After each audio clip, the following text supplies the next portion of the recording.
So Australia and New Zealand did a review of puberty blockers and came to this completely different conclusion than what the UK one did. What a surprise. An independent review into gender-affirming care for children has found out that puberty suppression treatment is still safe, effective and reversible. The New South Wales government commissioned the report in the wake of a Four Corners investigation into Westmead Hospital's troubled gender clinic. Okay, so it acknowledges that puberty blockers are safe, effective and reversible, but calls for more long-term quality research, acknowledging the strength of evidence is low. So that's like exactly what we would expect from an actual independent review that wasn't just some sham run by a gender-critical person, like what the UK had. And this isn't like the first of its kind. This isn't like, wow, Australia's done something and it's totally different to the rest of the world. No. The UK did one that's totally different to the rest of the world. So if you don't know what I'm talking about, I'm referring to the Cass scandal, or the Cass review, which was commissioned by the Conservative government, and they picked Dr. Hilary Cass, who is now a Baroness, since doing this one thing for them. And she was handpicked from a wide field of one people because, as Kemi Badenoch said, she was putting gender-critical people in, she was appreciating that there were gender-critical people in positions of power like this. And she looked at hundreds of pieces of evidence and just said, I'm not counting any of that. And then said, oh, well, there's not enough evidence to support treatment, so instead I'm going to recommend something for which there is no evidence, which is not giving any treatment. But it's just a big scandal. It's all just such a sham. But anyway, Australia has concluded what we might expect, but they're not the only ones. So, for example, this news is a few weeks old now, but here is Assigned Media, who's a great organisation that you should all check out. Let's just bring them up. You should check these guys out, assignedmedia.org. It's a trans-led organisation. But the France also did one. So it's the French Society of Pediatric Endocrinology and Diabetology also commissioned an independent review of trans healthcare for children.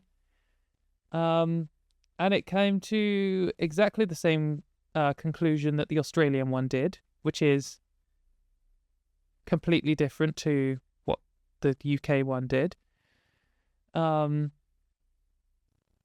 So it reached a series of recommendations that essentially indicated that medical transition for youth...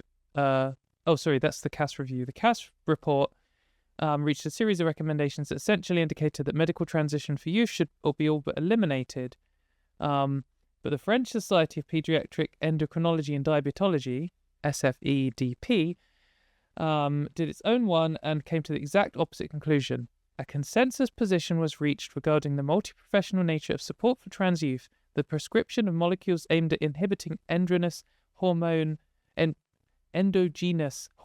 secretion, and the use of gender-affirming hormone therapies, as well as the importance of offering gamete preservation, non-hormonal aspects of support, and various considerations, including ethical ones, were also discussed. So what's going to keep happening is a bunch of countries are going to do a similar review over the next couple of years, and they're going to come to one of two conclusions. One of the conclusions is going to be like France and Australia have come to, where they've managed to actually have an independent review, and they're going to go, you know what, there's not as much evidence here as we'd like, so we recommend there should be more evidence, but all of the evidence that we do have points towards this being effective, and all of the evidence we have points towards, if we were to stop this, it would cause harm. And that doesn't mean that they won't find more evidence in the future, pointing in slightly different directions. It doesn't mean they won't discover new medicines, etc., etc. But what it does mean is there is no evidence at all to support banning or blocking this healthcare or blocking research into this healthcare. And all the evidence we do have points in the same direction. And so countries are either going to come to that conclusion, or they're going to come to the conclusion that the UK did, which is a politically motivated one, because that's one of the culture war things that people don't like at the moment, is trans healthcare for children. And they're just going to say, oh, there's not any evidence at all. So we are instead of helping people, going to recommend conversion therapy or doing absolutely nothing. And they're going to just hope that you don't say, but is there evidence for that? Because the answer is no. They have zero evidence to show that it would be safe to stop doing these treatments, zero evidence to show that it'd be safe to do conversion therapy, or tried to talk these children out of being trans, or to just leave them on their own, just abandon them. All of that stuff, there's no evidence to support that being anything but harmful. And the evidence we do have all points in the same direction, saying this is probably the right thing to do, and it's helping people. So it is incredibly frustrating that the UK, where I live, where lots of you live, has managed to become like one of the leading forces of misinformation on this. Like the Cass review, the Cass scandal,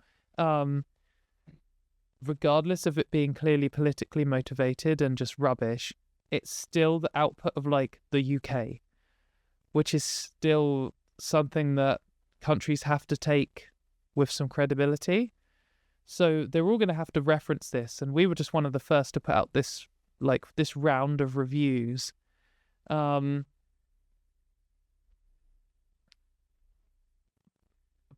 it's now going to be used everywhere as like evidence in court and all this kind of stuff. They'll be like, oh, well, yes, although Australia and France and several other countries have decided that it's fine, the UK says it's not. And so we should also say it's not, because we are also a right-wing government who doesn't like trans people.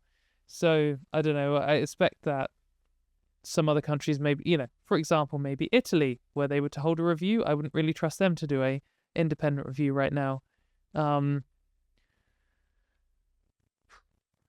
It's depressing the situation we're in, but what is positive is that although the UK is very influential, so is Australia, so is France. And it's not like there is just one review of these. It's not like there's just one thing. So, for example, multiple organizations and experts have condemned the Cass report. So the British Medical Association are doing an evaluation of it, and it's likely they've called for a pause on implementing what Dr. Cass recommended. It's likely that they won't do a perfect response, I think, but that they will say that it's not as good as the media is treating it as. More than 200 educational psychologists signed an opening letter. There's research projects. There's a bunch of academics who have criticized this and said it's rubbish. There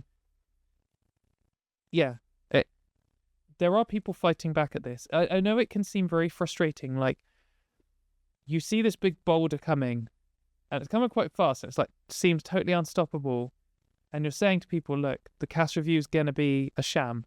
They're not listening to trans people. They're throwing out research. Who even is this person? She has no expertise in this field at all, and she's been handpicked by, like, the most culture war government of our lifetimes. Then it comes, and it flattens over a load of people, and it harms a load of children. And you're like, what is going on? They're taking healthcare away from children. Why is no one doing anything? Well, unfortunately, to combat a big boulder, you can't just, like, stop it straight away. Lots of this stuff takes a lot of time. Like, to debunk misinformation takes longer than it does to create the misinformation. And Dr. Cass did do a pretty good, or put in a lot of effort to try and make this look more legitimate than it is. And of course, it's like supported by both the previous Conservative government and the current Labour government. So there's a lot of momentum there. But all this is just going to take chipping away at it, probably for years, until eventually what will happen is in 20 years or something, the government will secretly, quietly be like, oh yeah, we were wrong on that.